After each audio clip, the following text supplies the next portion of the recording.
అందరికీ నమస్కారం. 2019-24 మధ్య భ్రష్టుపట్టిన విద్యా వ్యవస్థను ఎన్డీఏ ప్రభుత్వం అధికారంలోకి వచ్చిన తర్వాత గాడిలో పెట్టడం జరుగుతుంది. ప్రాథమిక విద్య కానీ, కళాశాల విద్య కానీ, అదేవిధంగా యూనివర్సిటీలు కానీ, ఇంజనీరింగ్ కానీ, అన్ని రకాల విద్యా సంస్థలను తమ రాజకీయ స్వార్థ ప్రయోజనాల కోసం జగన్మోహన్ రెడ్డి గారి సర్కారు భ్రష్టు పట్టించిన పరిస్థితుల్లో ఈ ఏడాది ఎన్డీఏ ప్రభుత్వం అధికారంలోకి వచ్చిన తర్వాత లోకేష్ బాబు గారు విద్యామంత్రిగా బాధ్యతలు తీసుకున్న తర్వాత వాటన్నిటిని కూడా గాడిలో పెట్టడం జరుగుతుంది. జీవో నెంబర్ 117 జీవో ద్వారా పాఠశాల విద్యను నిర్వీర్యం చేసిన పరిస్థితుల్లో ఆ జీవో నెంబర్ 117ను రద్దు చేసి రాష్ట్రంలో ప్రాథమిక పాఠశాల విద్యను ప్రజలందరికీ దరిచేరే విధంగా మంచి విలువలతో కూడిన విద్యను అందించే విధంగా లోకేష్ బాబు గారు చర్యలు తీసుకోవడం జరుగుతుంది. ముఖ్యంగా భారతదేశంలో ఎక్కడా లేని విధంగా ప్రాథమిక విద్య 1 నుంచి 5 తరగతుల వరకు ఉన్న ప్రాథమిక పాఠశాలను అనేక పాఠశాలను మోడల్ ప్రైమరీ స్కూల్గా ఏర్పాటు చేసి ఒక క్లాసుకు ఒక టీచర్గా నియమించి ఈరోజు దేశమంతా కూడా ఈరోజు మన ఆంధ్రప్రదేశ్లో ఉన్న మోడల్ ప్రైమరీ స్కూల్ వ్యవస్థ పట్ల అందరూ చూసే విధంగా ఈరోజు లోకేష్ బాబు గారు తీర్చిదిద్దడం జరిగింది. అంతేకాకుండా జగన్మోహన్ రెడ్డి గారు ఇంటర్మీడియట్ విద్యకు సర్వనాశనం చేయడం జరిగింది. గతంలో ఉన్న మధ్యాహ్న భోజన పథకాన్ని ఆయన రద్దు చేయడం జరిగింది.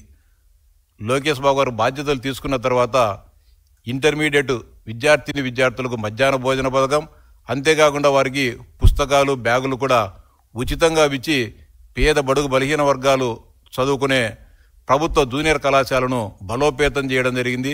విద్యార్థులకు వారికి సహాయ సహకారాలు అందజేసేదానికి అనేక చర్యలను కూడా తీసుకోవడం జరుగుతోంది. అంతేకాకుండా జగన్మోహన్ రెడ్డి గారు రాష్ట్రంలో ఉన్న విశ్వవిద్యాలయాలన్నింటినీ కూడా రాజకీయ పునరావాస కేంద్రాలుగా ఏర్పాటు చేయడం జరిగింది. అంటే ఎంత దారుణంగా విశ్వవిద్యాలయాలను సర్వనాశనం చేశారంటే తన బంధువుల కోసం, తన పార్టీ అనుచరుల కోసం విశ్వవిద్యాలయాలను ఒక రాజకీయ పునరావాస కేంద్రాలుగా భావించి వాటన్నిటిలో కూడా వైస్ ఛాన్సలర్గా నియమించడం జరిగింది. తన సొంత సమీప బంధువైన సుందరవల్లి గారిని నెల్లూరులోని సింహపురి యూనివర్సిటీ వైస్ ఛాన్సలర్గా నియమించడం, తన అనుచరుడైన రామకృష్ణారెడ్డి గారిని శ్రీకృష్ణదేవరాయ యూనివర్సిటీ వైస్ ఛాన్సలర్గా నిర్మించడం, తన పార్టీ అభిమాని తన అనుచరుడైన ప్రసాద్ రెడ్డిని ఆంధ్ర యూనివర్సిటీ వైస్ ఛాన్సలర్గా నియమించడం, అదేవిధంగా కడపలో 2020 సంవత్సరంలో నెలకొల్పిన వైఎస్ఆర్ ఆర్కిటెక్చర్ యూనివర్సిటీకి సురేంద్రనాథ్ రెడ్డి గారిని రిజిస్ట్రార్గా నియమించడం. అంటే తన బంధువుల కోసం, తన బంధువులను ఆర్థికంగా బలోపేతం చేయడం కోసం, వాళ్లకు ఉపాధి చూపించడం కోసం విశ్వవిద్యాలయాలను ఆయన వాడుకోవడం జరిగింది. కానీ లోకేష్ బాబు గారు మంత్రిగా అయిన తర్వాత విశ్వవిద్యాలయాల్లో రాజకీయాలకు వాడుకోకూడదని చెప్పి ఒక నూతన ఆలోచనతో ఈ దేశంలో పేరెన్నికగన్న అనేక మంది ప్రొఫెసర్లను, ఉన్నత విద్యావంతులను అందరినీ కూడా వారి దరఖాస్తులను పిలిచి వాటన్నిటిని కూడా వడపోసి మేలైన విద్యావంతులను ఈరోజు రాష్ట్రంలో ఉన్న యూనివర్సిటీ వైస్ ఛాన్సలర్గా నియమించడం జరుగుతోంది. అది ఉన్నత విద్య పైన ఈ ప్రభుత్వానికి, లోకేష్ గారికి ఉన్న చిత్తశుద్ధి అని చెప్పి చెప్తా ఉన్నా. అంతేకాకుండా జగన్మోహన్ రెడ్డి గారు తన ప్రభుత్వ హయాంలో కేవలం 5,000 మాత్రమే ఉపాధ్యాయ పోస్టులు ఖాళీగా ఉన్నాయని చెప్పి ఆ రోజు టీచర్ నిరుద్యోగులను భ్రమపెట్టడం జరిగింది. కానీ ఆయన డిఎస్సికి కొత్తగా వచ్చిన నూతన ప్రభుత్వానికి మధ్య తేడా కేవలం 4 నెలలు మాత్రమే.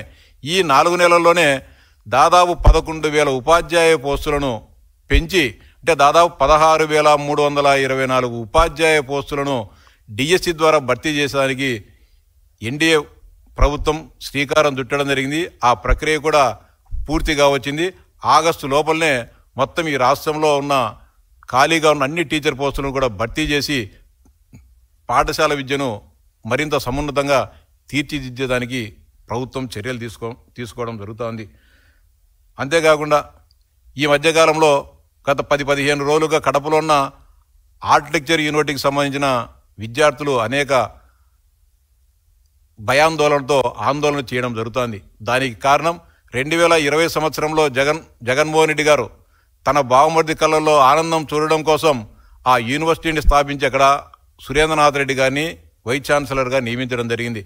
ఏదైనా ఒక విద్యా సంస్థ కానీ ఒక సంస్థ కానీ ఏర్పాటు చేసేటప్పుడు సంబంధిత ప్రభుత్వాల అనుమతులు తీసుకోవాల్సి ఉంటుంది. ఆర్కిటెక్చర్ యూనివర్సిటీ ప్రారంభించేటప్పుడు council of architecture of India అనుమతి తీసుకొని వాటిని ప్రారంభించాలి.